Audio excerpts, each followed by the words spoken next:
Bien. Bueno, con el tema que vamos a arrancar hoy, tiene que ver con la bolilla 9, que es todo lo relacionado con la actividad financiera del Estado. Vamos a hablar un poco de cómo está conformado, cuáles son las funciones, cuáles son los fines, un poco de evolución histórica, para después pasar a la bolilla 10, que hace referencia a lo que es el presupuesto. Para empezar a hablar del presupuesto tenemos que hablar un poquito antes de cuál viene a ser la función del Estado. Entonces lo vamos a tomar justamente como enlazante la bolilla 9 para pasar a la bolilla 10. Bien, ahora yo les voy a mostrar, como así he hecho la vez pasada, un PowerPoint donde yo dejé más o menos graficado y estuve subrayando las ideas que vamos a hablar hoy.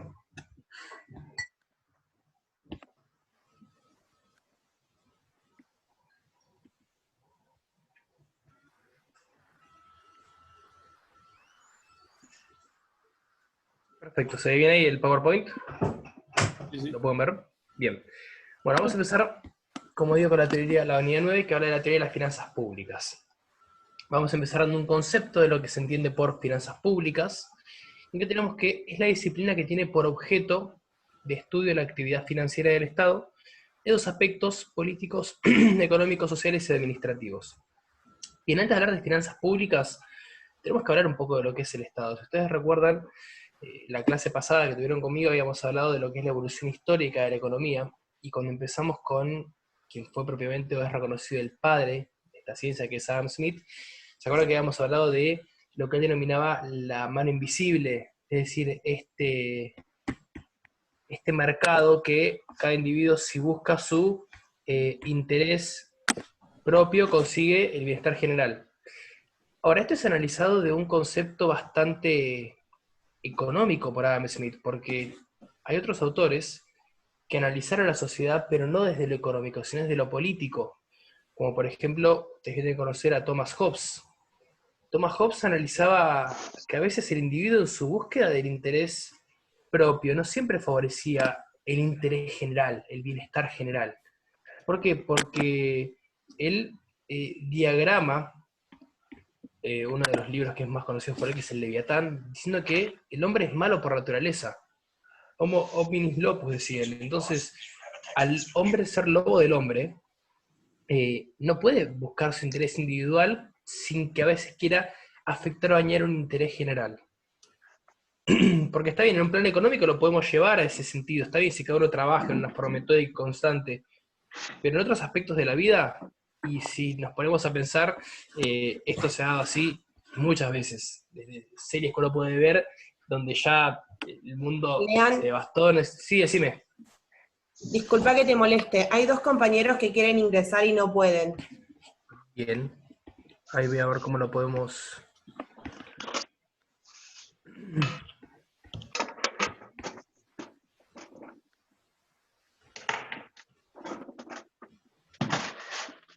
¿Eso dónde lo podría chequear? A ver. En participantes creo que te aparece la solicitud de los que tienen que entrar. Acá en participantes.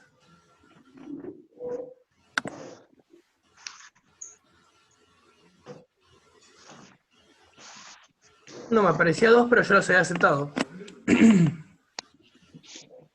No sé si ya pudieron ingresar. Los nombres son Leandro Roy y Patricia, creo, o Andrea. Si el error me figura que está.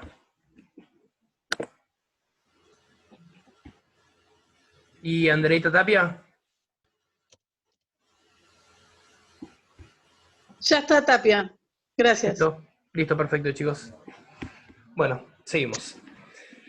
Entonces, como le estaba diciendo, aquel pensamiento de Adam Smith, que lo habíamos analizado desde el punto de vista económico, fíjense que cuando analizamos desde un punto de vista social o político, no es tan factible que el individuo en su búsqueda de interés personal consiga bienestar general. Entonces, ¿qué es lo que decía él? Bueno, tenemos que establecer una especie de, llamémoslo, contrato social, como lo decía en ese momento, para derivar los problemas que tengamos en las soluciones de una persona que se encargue de impartir este orden y nos diga qué tenemos que hacer, que viene a ser el Estado, como lo denominaba el Leviatán. Esto es una breve reseña de las ideas que se tenían en ese momento sobre por qué era necesario el Estado. Como contrapartida de Hobbes tenemos a Locke, que Locke, claro, ustedes cuando leen a Hobbes dicen, y esto tiene mucho sentido, porque, bueno, yo soy bastante cinéfilo de ver series. Ustedes ven lo que es la serie de Walking Dead, todos se matan con todos, todos quieren buscar la posibilidad de conseguir su supervivencia. Entonces, si tiene sentido en un mundo por ahí medio fantasioso, pero donde no hay leyes, que el hombre es lobo del hombre. Pero cuando ustedes analizan un poco lo que plantea John Locke, dice, no, acá hay algo que es fundamental.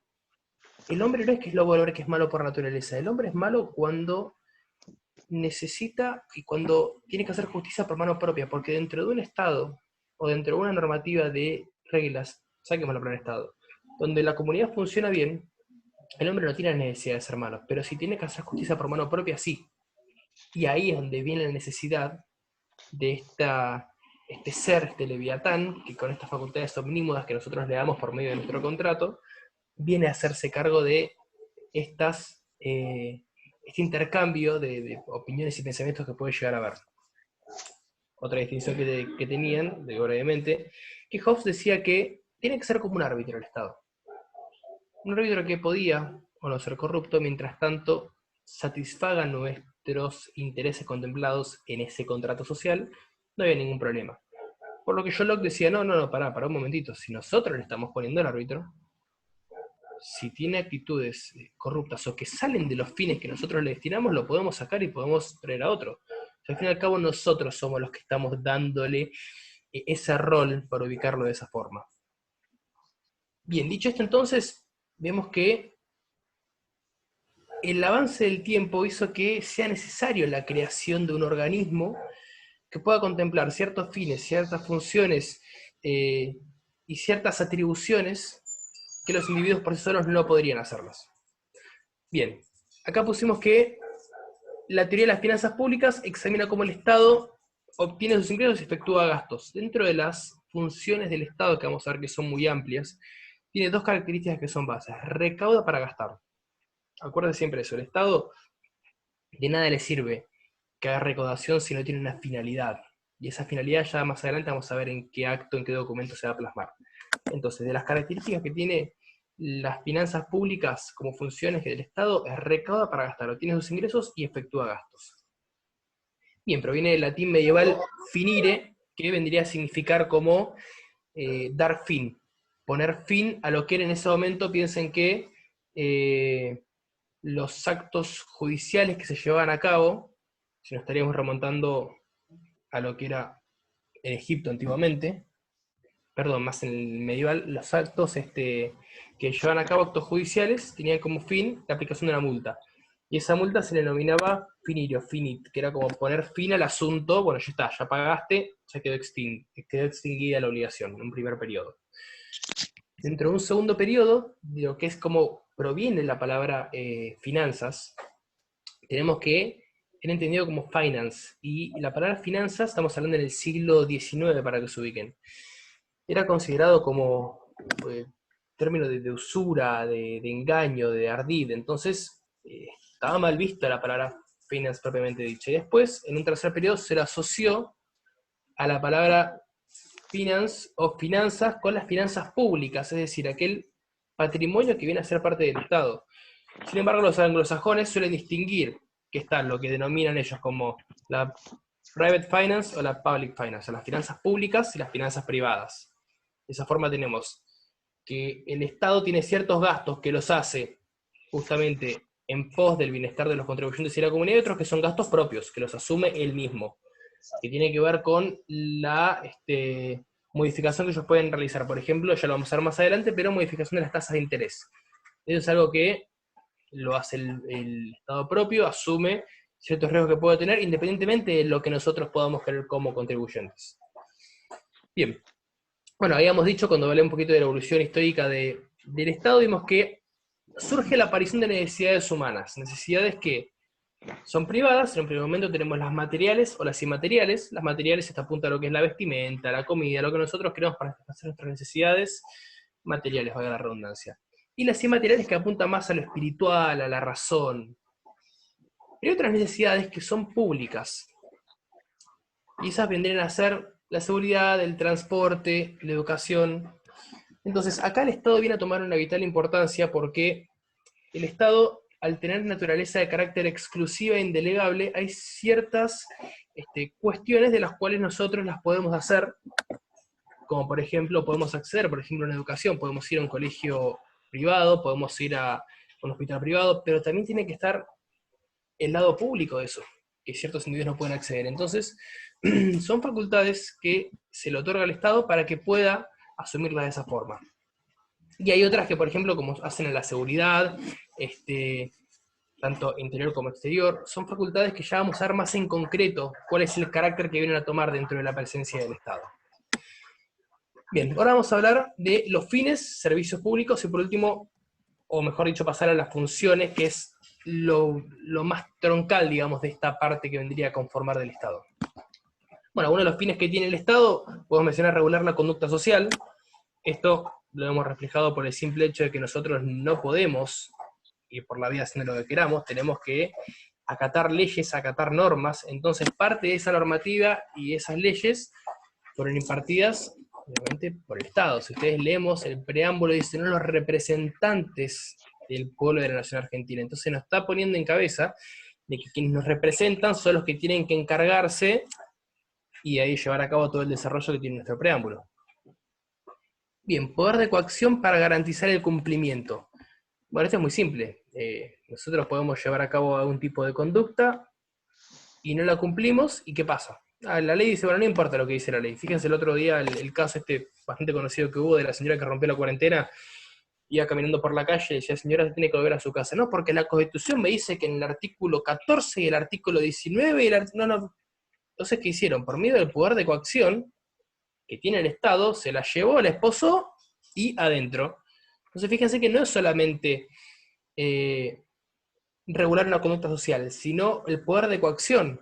Si alguno de ustedes comete un delito de índole penal y les lleva una citación, o tienen que ir a prestar declaración testimonial, o algún acto de lo cual tengan que ir ustedes, si no lo hacen, queden tranquilos que el Estado los va a ir a buscar por la fuerza pública.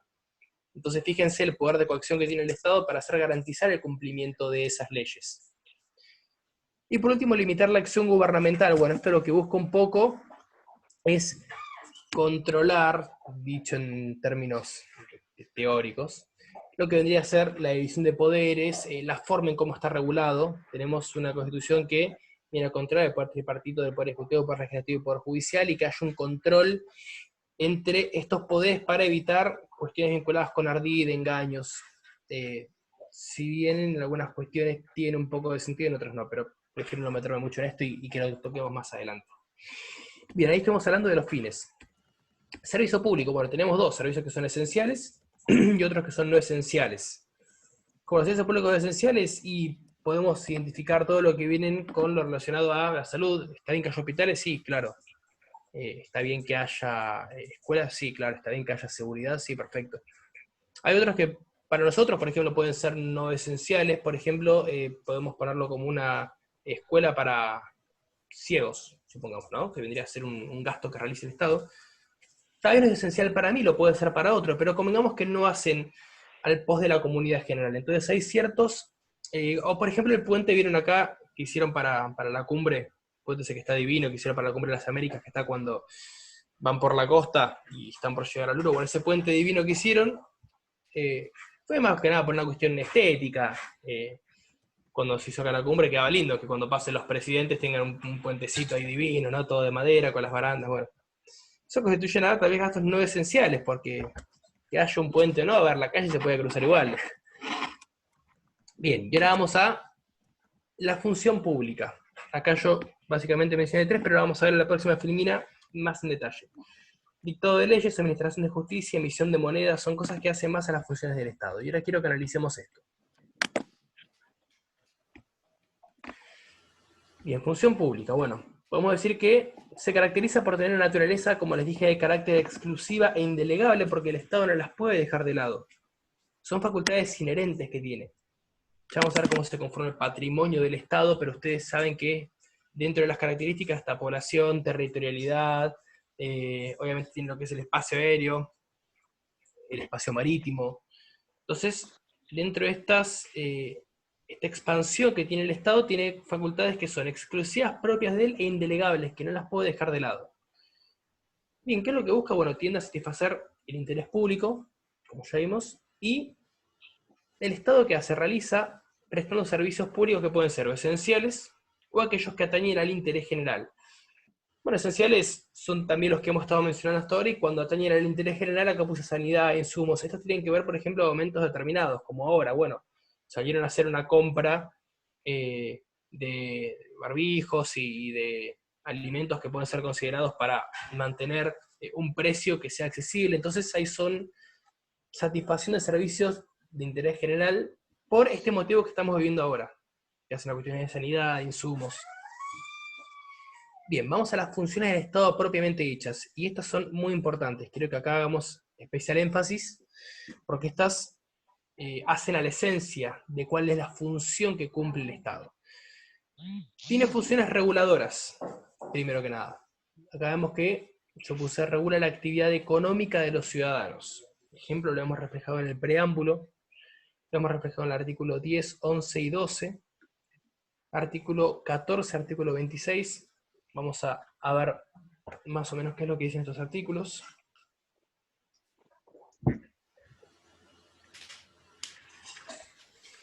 Bien, artículo 10, 11 y 12 hablan de, el artículo 10 dice, el interior de la República es libre de derechos, la circulación de los efectos de producción o fabricación nacional, es decir, la libre circulación de los productos de fabricación y exportación. 10, 11 y 12 refieren más o menos a lo mismo. El artículo 14 habla de los derechos, como ustedes saben. Todos los habitantes de la nación gozan de los siguientes derechos conforme a las leyes que reglamentan su ejercicio, y a saber, a trabajar, ejercer de industria lícita, a conocer libremente su culto, a enseñar y aprender, etc. El artículo 26 está hablando, si no me equivoco, de la navegación, sí. La navegación de los ríos interiores de la nación es libre para todas las banderas. Fíjense entonces que son funciones reguladoras que tiene el Estado. Regula determinadas actividades que tienen que ver con, obviamente, índole económico. Bien. Debe proveer bienes y servicios. Bueno, acá también un poco lo que veamos de lo que hace al interés público. Educación, salud, orden interno y externo, justicia, transporte. Y en función redistributiva, el Estado desarrolla actividades dirigidas a modificar la distribución del ingreso. Grava la riqueza para mejorar salarios. Y esto nosotros lo hemos reflejado con, por ejemplo, la categoría que tenemos de impositiva. Los monotributistas sabemos que mientras mayor grado de monotributo tenés, más tenés que pagar. Y se estuvieron dando, por ejemplo, salarios para favorecer a las categorías más bajas, clase A y clase B, porque se entiende que son las que están en más condiciones de vulnerabilidad porque son las que menos ingresos tienen. Se supone que si vos tributás poco, es porque ganas poco. Entonces, acá lo que apunta un poco la función redistributiva es sacarle a los que más tienen para darle a los que menos tienen. Esto, como podemos ver, es algo muy keynesiano, pero no me quiero meter en eso porque si no ya desvirtuamos toda la charla de lo que hace la función pública. Bien, y funciones estabilizadoras. ¿Qué tenemos acá? Bueno, toma medidas para estabilizar y controlar los precios. Acá tenemos artículos 75, que son facultades del Congreso, inciso 18 y 19, que hace a lo que no sé si se os ha mencionado ya el doctor, pero es la famosa cláusula del progreso, inciso 19. ¿Por qué? Porque dice proveer lo conducente al desarrollo humano, con justicia social, a la generación de empleo, a la protección del valor de la moneda. Entonces fíjense que lo que buscan con estas medidas es controlar un poco y regular, valga la redundancia, los precios. Bien, tenemos ahora otra de las funciones. No, estas cuatro son muy importantes, quiero que las tengan en cuenta, y también los artículos de los cuales estamos citando, porque eso es lo que permite ver reflejado dónde está contemplada esta función y dónde la podemos encontrar. Y si ustedes se fijan, en la primera filmina, cuando yo hablé de que efectúa gastos, ahí sacó una especie de triangulito que iba a ser como un paréntesis, pero no sabía dónde estaba el asterisco, así que hice un triangulito, me pareció que quedaba más original, y lo seguí acá en la tercera filmina. Bien, efectúa gastos. Entonces, estos gastos que hace el Estado ¿Qué es lo que permite? Le permite obtener sus ingresos con el dinero que va a contar. Bien, pero ¿de dónde sale ese dinero? Bueno, acá tenemos fundamentalmente el artículo 4 de la Constitución Nacional que habla de los fondos del Tesoro Nacional. Y vamos a leerlo porque de acá surge principalmente el patrimonio que va a tener el Estado. Dice, el gobierno federal provee a los gastos de la nación con los fondos del Tesoro Nacional, formado del producto de derechos de importación y exportación, del de la venta o locación de tierras de propiedad nacional, de la renta de correos, de las demás contribuciones que equitativa y proporcionalmente a la población imponga el Congreso General. O sea, estos son los impuestos. Lo último, básicamente, por cómo se conforma el patrimonio, son los impuestos. Y de los empréstitos y operaciones de crédito que decrete el mismo Congreso para urgencias de la Nación o para empresas de utilidad nacional. Entonces, el artículo 4 nos va a decir cómo es que están conformados los gastos de la Nación. Bien, acá yo mínimamente puse privatización de empresas públicas, que también es una forma para obtener ingresos, explotar o vender propiedades, aplicando tributos a los contribuyentes, son algunas de las características que mencioné en este artículo 4. Todo esto hace la actividad financiera del Estado. Bien, ahora, ¿esta actividad cómo puede ser? Bueno, puede ser de carácter fiscal o carácter extrafiscal. Cuando la actividad financiera tiene carácter fiscal, ¿qué es lo que pretende? Es obtener ingresos y realizar gastos. Como vimos, el Estado recauda para gastar. ¿Dónde está contemplado esto? Porque está todo bien. Ustedes me dirán, bueno, el Estado recauda gasta, pero ¿lo puede hacer así indiscriminadamente? No. Por eso es que ahí aparece lo que es el presupuesto, que ya lo vamos a ver más en concreto. ¿Cuál es la función que cumple el presupuesto? Pero esta obtención de ingresos y relación de gastos que lleva a cabo el Estado lo tiene que dejar contemplar en el presupuesto. Y ahí yo al costado les marqué 3 etapas que las vamos a analizar, no creo que lleguemos para esta clase, vamos a tratar, que hacen a la planificación, la obtención de ingresos y la inversión de esos recursos. O sea, primero ya es un plan, se los digo brevemente, es un plan donde vas a contemplar cuáles van a ser los recursos que vamos a obtener, de qué manera y los gastos que vamos a realizar. Priorizamos la obtención de esos ingresos y por último los invertimos y los destinamos en los fondos por los cuales fueron asignados en la planificación. Y después tenemos la actividad financiera que es extrafiscal. Esta busca mediante medidas financieras finalidades públicas directas. Y acá vendría a entrar un poco también los que le conté de la modificación de las tasas de interés. No son medidas que a nosotros nos están aplicando cargas o contribuciones, son medidas fiscales, son medidas extrafiscales que buscan un poco acomodar los ciclos económicos. ¿Se acuerdan que habíamos visto también que los keynesianistas decían que la tasa de interés venía a acomodar los ciclos económicos y los liberales decían, no, la tasa de interés tiene que generar los ciclos, no acomodarlos? Bueno, acá hemos reflejado claramente lo que es el objetivo de la extrafiscal, busca mediante medidas financieras finalidades públicas directas, y acá lo que hace es manipulación de tasa de interés. Bien, elementos que integran la actividad financiera. Bueno, económica, esto lo voy a explicar medio por arriba porque considero que no es tan importante como lo que son sí las funciones del Estado. Después creo que pasamos a presupuesto, pero está en el programa para que ustedes se queden tranquilos. Bien, económica porque, bueno, porque utiliza fondos obtenidos. Convengamos que lo que se hace con este acto de recaudar y gastar, que es el manejo de bienes, bienes que son nosotros, los contribuyentes en general. Entonces, ¿cómo no va a tener una finalidad económica? Está íntimamente relacionado. Aparte, hay artículos de la Constitución que venimos analizando y vemos que son de un neto carácter económico. Entonces, la economía y cómo va a estar desarrollada va a ser fundamental, justamente porque la finanza se encarga de analizar, como vimos, la forma en que el Estado obtiene ingresos y efectúa gastos. Bien, con la política, bueno, satisfacción de necesidades públicas. Convengamos que si hablamos del Estado, el modelo económico que van a llevar tiene que estar íntimamente relacionado con el modelo político.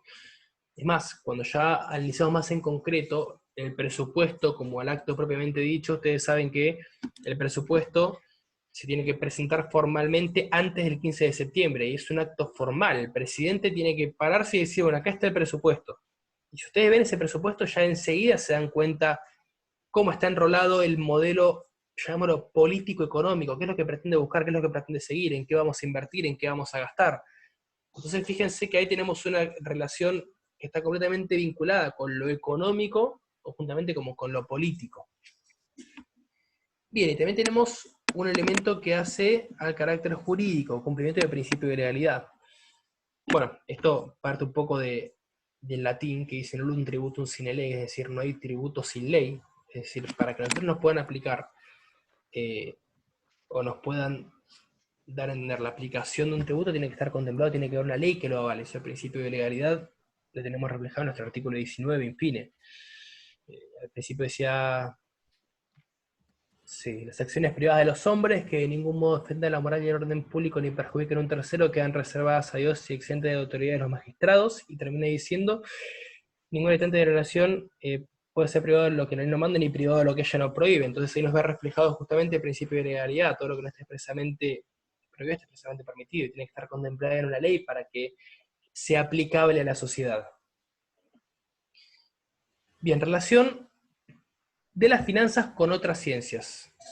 Hasta acá, chicos, díganme si sigo muy rápido, si van entendiendo, quieren que volvamos sobre algún tema. Eso no hay problema, si quieren desbloquean usando el micrófono y me dicen, disculpe, Doc, rebobine, vaya a otra parte, yo no tengo ningún problema en explicárselos, porque a veces al terminar la clase se pierde algún tema de lo que querían hablar o se olvidan, y la idea es que esto sea lo más gráfico para ustedes y lo puedan entender bien para que después, cuando lleguemos a presupuesto, ya entiendan las bases de cómo funciona. Bien, relación de las finanzas públicas con otras ciencias. Bueno, con las ciencias económicas. Acá tenemos un poco lo que es la idea del liberalismo clásico y la idea del intervencionismo o keynesianismo. También funda lo que es la idea del dirigismo, pero yo básicamente apunté en estas dos. Para no entrar mucho en términos repetitivos, ya que lo analizamos muy en detalle en la clase pasada, recordemos que para los liberales clásicos, el Estado básicamente no tenía que regular en cuestiones económicas, es decir, tenía que dejar que el mercado fluya libremente, tenía que haber una poca participación, no tenía que realizar ningún tipo de modificación, ni atentado contra las tasas de interés, ni gasto público, es decir, tenía que dejar que el mercado siga sus reglas de forma espontánea y natural. De esa forma no iba a generar ninguna cuestión que pueda llegar a desvirtuar la esencia del mismo. Y por el otro lado tenemos el intervencionismo keynesiano, que decía, no, el Estado lo que tiene que hacer cuando el país está mal es gasto público, emisión monetaria, de esa forma poner tasas de intereses bajas para que aumente el consumo, para que de esa forma, si más consumo, aumente la inversión. Si aumenta la inversión, obviamente en ese caso vamos a reducir el desempleo. Y ahí venía toda la teoría que habíamos visto en la clase pasada y demás. Bien. Relación, bueno, ya dijimos con las ciencias económicas, con las ciencias jurídicas. Bueno, y acá fundamentalmente tenemos, ¿qué pasó? Ahí está. Con el derecho administrativo. Bueno, fíjense que acá tenemos la ley 24.156, que es la ley de administración financiera, que esta la vamos a usar para estudiar lo que es el presupuesto, cuáles son los principios presupuestarios. Con el derecho constitucional, bueno, artículo 75, tenemos inciso segundo, inciso cuarto, inciso sexto, 8, 11, vamos a leer algunos para que vean que está íntimamente relacionado lo que es la actividad financiera también con el derecho constitucional. En el artículo 2 dice imponer contribuciones indirectas como facultad concurrente con las provincias. El artículo 4 nos dice contraer empréstitos sobre el crédito de la nación, y sobre esto quiero hacer un alto porque si ustedes leen, contraer empréstitos con el crédito de la nación es una facultad del Congreso, estamos leyendo el artículo 75.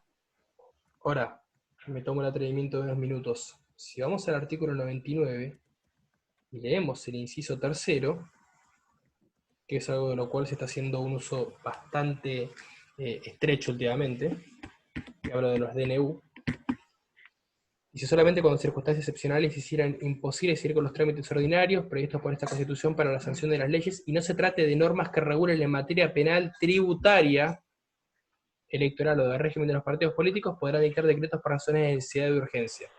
Es decir, el DNU no permite que se puedan tomar en materia tributaria. Porque el artículo 75 inciso cuarto nos dice que es facultad del Congreso. Ahora, ¿alguno le puede explicar a Macri este artículo?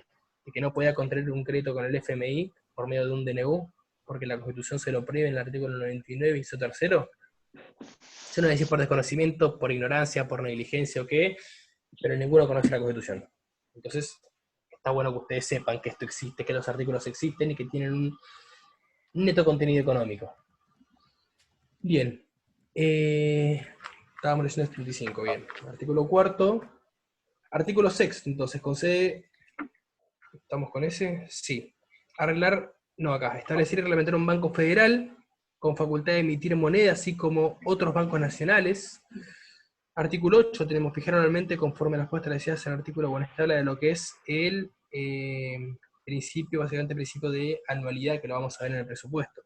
Se fijar anualmente conforme a las pautas establecidas en el tercer párrafo del inciso segundo de este artículo, el presupuesto general de gastos y cálculo de recursos de la Administración Nacional, en base al programa general de gobierno y al plan de inversiones públicas, y aprobar o desechar la cuenta de inversión. Este artículo lo vamos a ver más a fondo cuando analicemos los principios presupuestarios. Bien, menciona acá también el artículo 11, hacer hallar la moneda, fijar su valor y el de las extranjeras, y adoptar un sistema uniforme de pesas y medidas para toda la nación. Y con el derecho privado, por ejemplo, también tiene una íntima relación, porque si nosotros analizamos en materia civil o comercial, tenemos, por ejemplo, lo que es la ley 24240, que es la ley de defensa del consumidor, que es una ley que está íntimamente relacionada justamente con la economía, y con lo que se puede llegar a dar en alguna relación que haya entre Estado y particular por otro lado.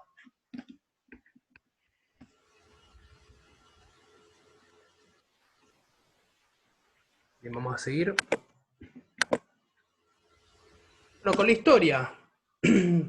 Ahora estamos con relación con otras ciencias, dijimos, ¿no? Con la economía, con las ciencias jurídicas, con la historia. Bueno, su evolución permite comprender el estado actual de los estudios en la materia.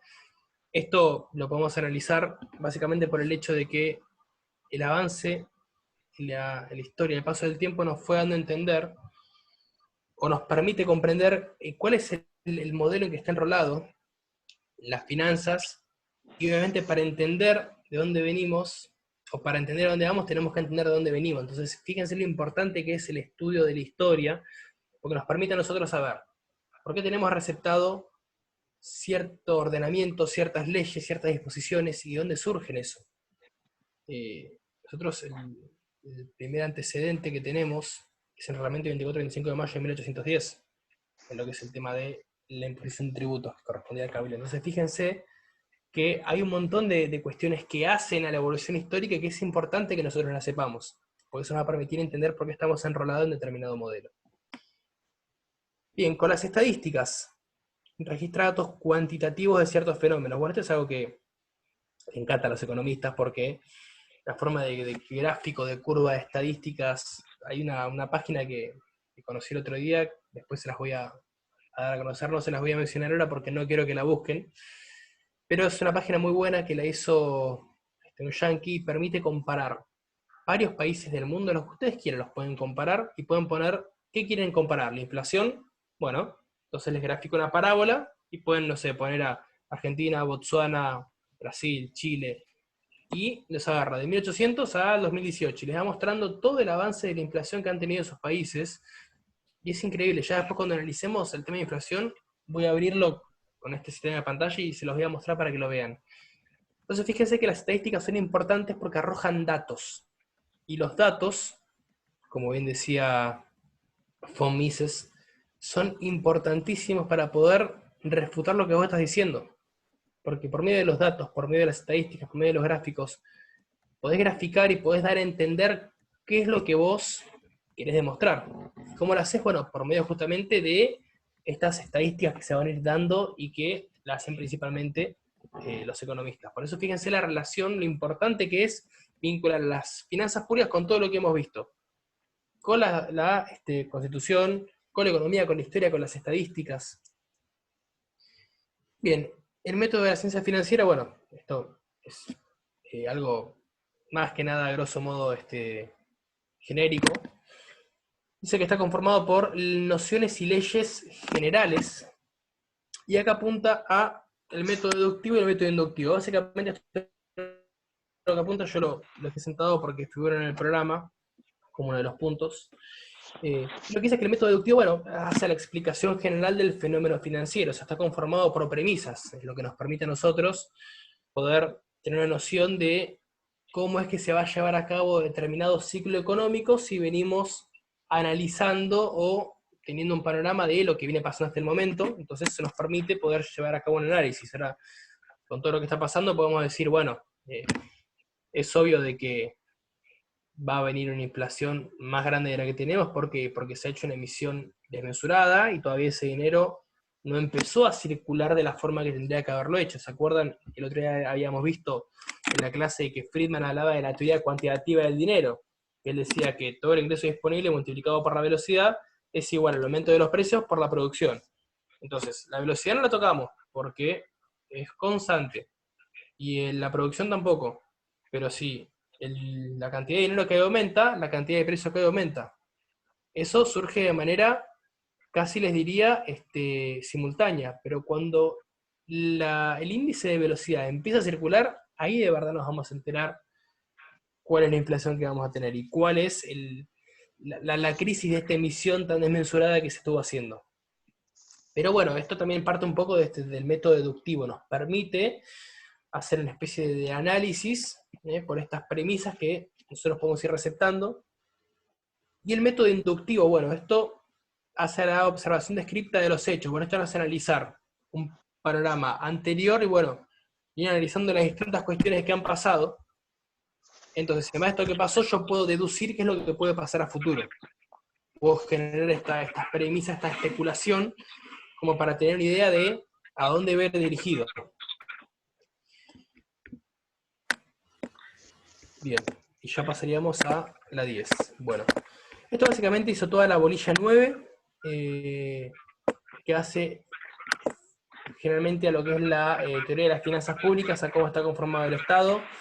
Recuerden cuáles son los fines, cuál es la función pública, cuáles son las funciones, las 4 funciones que hemos visto: reguladoras, orden y servicios, redistributiva, estabilizadora, cómo están conformados los ingresos, los artículos que vimos. Ahora vamos a hablar más en concreto de lo que es... Sí. Disculpe, le queda menos de un minuto. Si quiere salimos y volvemos a ingresar. Dale, sí, porque ahora voy a explicar la bolilla 10.